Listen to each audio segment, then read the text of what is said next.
And on third down, a nickel formation here defensively.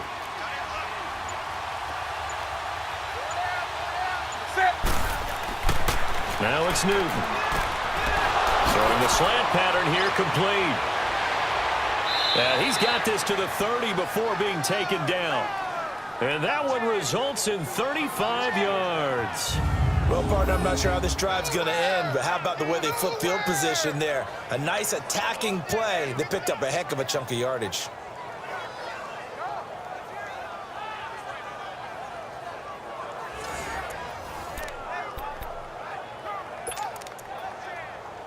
So the big play has them all the way down to the 30 now for 1st and 10.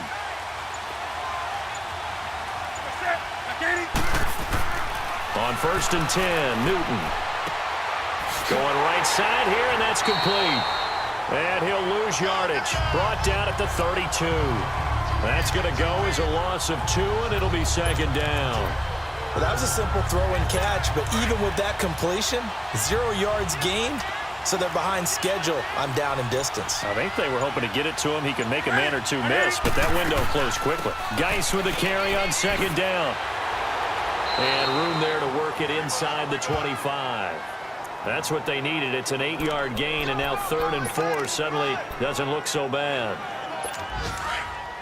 On a 2nd and long, it's really nice to see an offense that has enough confidence to run the football in that situation. I think that goes back to their practice and game planning. They've seen things that they've seen on tape and in previous games that led them to believe that even in a long-distance situation, they can still run the football and gain enough yardage to put themselves in a good spot on 3rd down. They're able to convert on 3rd down, and that sets up a 1st and goal. His passing's been on point on this drive, hasn't it? Been very accurate, gotten the ball downfield, gained nice chunks of yardage. But now, in this situation, the field is really condensed, partner. So if he's going to throw the football, that could be pinpoint here. I was going to ask you about that. Field shrinks, has to be sharper, but it's been a good opening drive so far. Now they just want to see if they can cap it off with the bell ringer and put it in the end zone. Throwing on 1st down, but this one winds up to be incomplete. A look now at the starters on this 49er defense. They were terrific a week ago in the win over Seattle. Yeah, they gave up 17 points, but that's about what you consider the break-even mark. If you give up 17 points a game all year long, you're thinking you're going to be a playoff team. That's what you're looking for. Room to improve, of course, but pretty nice effort. They'll go again here from the 10-yard line on 2nd and goal. They'll give it to him up the middle. And a short pickup there down to about the 9. Only a yard there, and that'll bring us to 3rd and goal. Defensively here, you're facing a top-5 team in terms of points scored in the NFL. So when they're that high-powered, you've got to find a way to hold them under 20, because to me, that's the magic number. 20-point score gives yourself you give yourself your best chance to win. So if they're up around 24, 28, 30, they could be in some trouble. And I think so, because then you turn it into a shootout, and that means your offense has to keep pace. Now Newton on 3rd and goal. That's incomplete, but there is a flag down, so hang on. A big call coming on 3rd down. Pass interference, defense. And since the penalty occurred in the end zone, move the ball to the 1-yard line. 1st and goal from the 1-yard line. Costly penalty.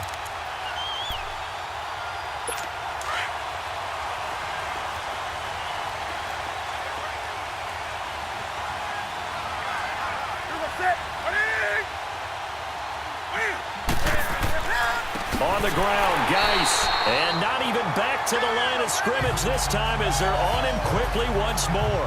A loss of a full 3 yards, and now it's 2nd down. Did your high school have that same push them back cheer? I was a kicker. Well, it certainly worked. Didn't matter whether we were kickers or not. That one worked, didn't it?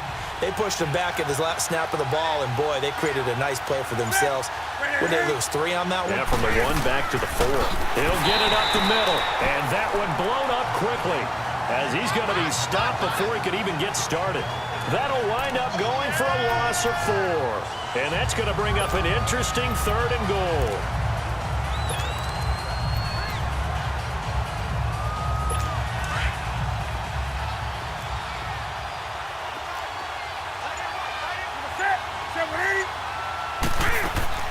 Now a play fake, and it's Newton. And he He's got it. Touchdown, Panthers. Malcolm Mitchell, his second touchdown on the season. And the Panthers are going to take a first-quarter lead. Well, that's about as quick of a passing touchdown as you'll ever see right there. Everyone has a section in their playbook called the quick game. That was a super quick game. Out of the hands of the thrower, bam, right to the receiver, successfully for a touchdown. How in-depth is that quick game part of the playbook? It's pretty in-depth because people want the ball in the hands of the quarterback into the playmaker's hands downfield as fast as possible. There are a lot of plays, a lot of options involved with that. After review of the play, the ruling on the field stands. They had to go to the monitor, get an extra look. That's what the technology is for. And this touchdown will count. Point after, right down the middle. And it's now a 7-0 game. So that one a long 11-play drive. And the end result, a Panthers touchdown. The kickoff team on the field now as they will send this one away. This is fielded at the goal line.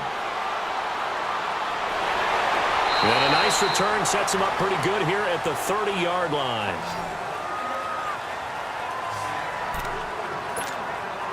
And San Francisco gets set to go here. And, Charles, if the season ended today, and it's not going to, we still have December left. More football. We're only in November. But they would be a wild card team. And that's great. They'd be in the playoffs, but you know they're trying to bump up to be one of those division leaders. That guarantees you at least one home game in the playoffs, and that's what you're really seeking. But there also isn't much margin for error for this team, right? Because right where they're sitting, a 2-game losing streak could have them out of the playoffs, so they've got to make sure they continue to keep the momentum going. Absolutely. There's some sharks smelling blood in the water behind them. So 2nd and 8 here after the pass play for 2 yards on first down. All right, here we go. Green, 39. Here's a give to Penny. And able to get this one across the 45 before he's brought down. That one good for 16, and the drive will continue. Tremendous blocking by the interior of the offensive line. They didn't just gash him there. They blasted a gaping hole for him to gallop through. I think if he comes back to the huddle, he better be giving them a whole lot of credit and thanking them for that much space to rumble.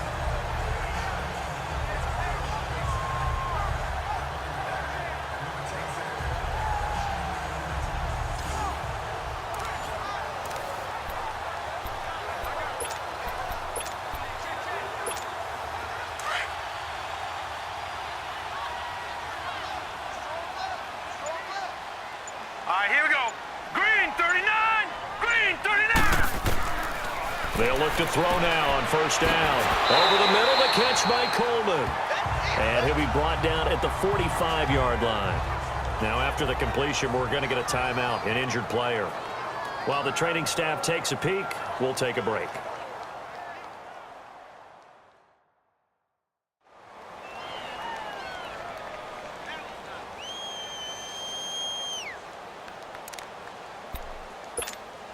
Able to get 7 on that first down pass play. 2nd and 3. Set, 3-19. Now a shotgun snap as they'll look to throw. Man open, he's got it complete to Cortland Sutton. His first catch, good for 8 and a first down. We've seen quite a bit of the short passing game here early on first quarter, haven't we? We have, and I think it works a couple of ways for this team because, number one, you throw the short game until they stop it. And if they're not going to stop it, you keep throwing it, and occasionally you'll break a tackle and turn into a bigger gain. Also, if they start to creep up, start to pressure receivers, now you go over the top, take it deep, and now you get some of those big shots downfield. Penny, a first down carry. And a short gain there down to the 37-yard line. The numbers for him from a week ago, 18 carries, 61 yards. He's having a nice season, and he knows where he ranks in the league. Don't ever let a running back tell you that they don't know that. They do. So what he's doing now is lobbying the offensive coordinator all week long. Hey, how about a few more touches? He's one big game away from maybe leading the league. Hurry up, here we go. Blue, 90. Here's the first carry for Bo Scarborough, and he'll get 3 down to the 34-yard line. Well, so many times we look at a short run and we praise the offense for trying to set the tempo and establish things, but the defensive guys, hey, they just won the battle there. It wasn't a big run given up. They don't always have to absorb the body blows. Sometimes they dish them out themselves. So third down now. They need the 27-yard line for a first. Hurry up, here we go. 3-19. 3-19. Looking to throw. Finding his safety valve here. That's complete.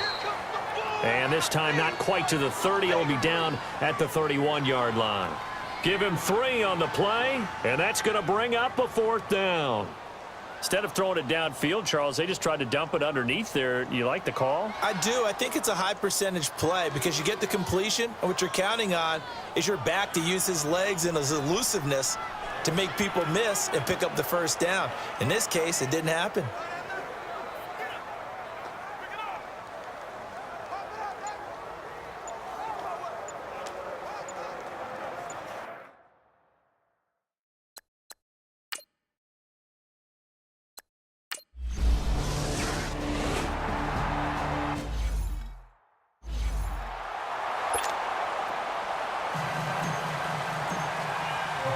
The punter Pinion now to kick this one away. This will be taken to the back of the end zone. And no run back here. This will be a touchback, and it comes out to the 25-yard line.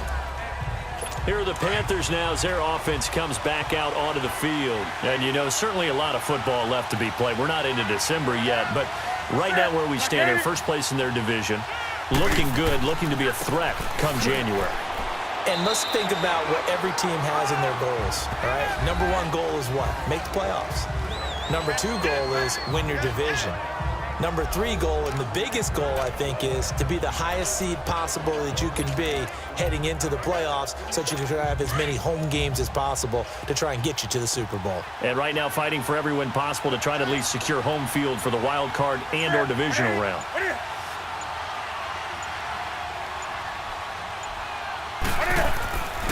On the handoff, it's Geis. And he'll be brought down shy of the 40 at the 38-yard line. They get 9 out of that one, and as a result, the drive continues. He was solid last week, over 100 yards in their victory on the ground. They want to get that going again. Absolutely. And what they also understand is that from week to week, it's not necessarily the same, but they want it to be, right? What they saw last week on the ground, they want to see in this game as well. Here's Geis. Oh, now he bowls him over. Give him 11 yards that time and a new set of downs. Getting the sense, Charles, they're going to put a big emphasis this afternoon on the run game. And why not? What we're seeing so far is working pretty well from them. And here's the best part. We always talk about the best performers do their job when the lights come on.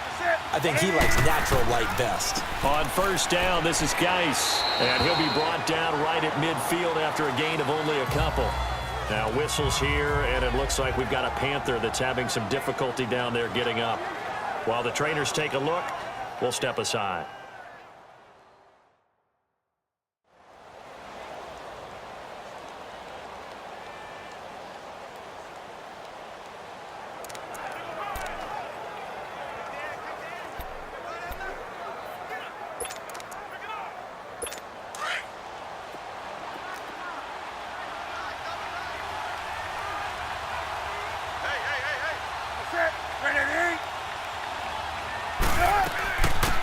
They'll run it now out of the gun. A decent run there following the display of quick feet down just inside the 45. Good work to pick up 7 yards there. That gets him into a 3rd-and-1 situation. What a luxury to have a guy like this who can not only spell your starter, but can come in and keep drives going. The Panthers on 3rd down. A perfect 3 for 3 as they look to keep that streak going. They need just a yard here. It's 3rd-and-1. They'll run it now out of the gun. Call it no gain that time, and they're going to be left looking up at a 4th-and-1. He has elite instincts from his linebacker spot. He's able to diagnose the run and flies in like a missile to stop that one behind the line of scrimmage.